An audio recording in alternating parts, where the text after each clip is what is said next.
From AccuWeather.com, this is AccuWeather Daily, a brief host-read article. It's weather news in a nutshell. The second half of June has been quite warm across most of Europe, and the month is finishing up on a very hot note in many locations. France, Belgium, and Croatia issued red health warnings in certain regions. Paris closed the top of the Eiffel Tower. Spain and Portugal recorded their highest ever temperatures for June over the weekend, and 2 people died in Italy from heat stroke. The extreme heat will linger into the first few days of July in many areas, but some cooler air is on the way for part of the continent. AccuWeather's Jason Nichols said the extreme heat is being produced by a dome of high pressure associated with a northward bulge in the jet stream. Now, this setup tends to lock out any cool air from moving southward and allows the air to get hotter in place.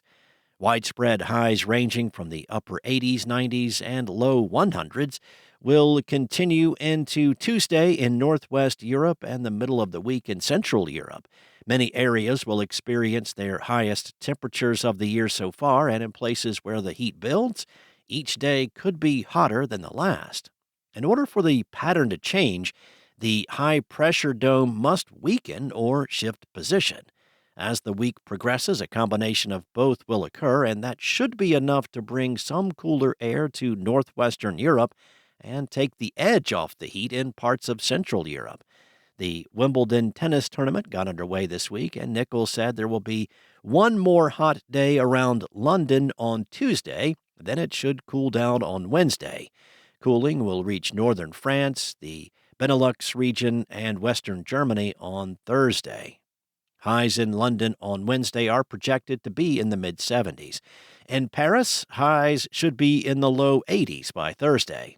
The extreme heat can lead to spotty, intense thunderstorms in some areas during the afternoon and evening hours. As the leading edge of cooler air moves across northern and central Europe, more general heavy, gusty to severe thunderstorms may be possible.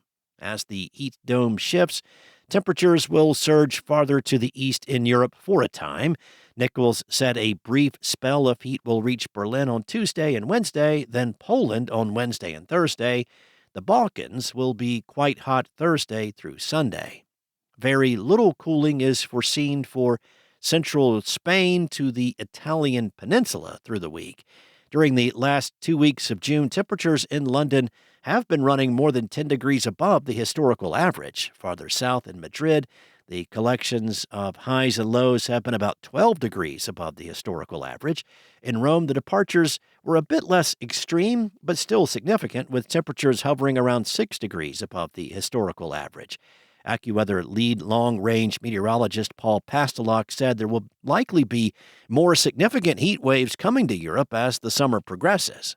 Now, one of the triggers for the high-pressure dome's position is a vast puddle of chilly water over the central Atlantic. This is well known to cause the jet stream to buckle northward over western and central Europe. And since that chilly water is still there, we are likely to see the heat dome come back on occasion, at least. And whether you are traveling in Europe or here in the States, for those who do not have access to air conditioning, are urged to stay hydrated with non-alcoholic, non-caffeinated fluids during any heat wave and to avoid strenuous physical activity during the midday and afternoon hours when the sun's intensity is the greatest. Those working in the heat should take hydration and cool-down breaks frequently. That's all for now. You can find more regional forecasts and science-based articles at AccuWeather.com. And for your local forecast at your fingertips, download the AccuWeather app. Enjoy the rest of your day, stay cool, and I will be back tomorrow with more from AccuWeather.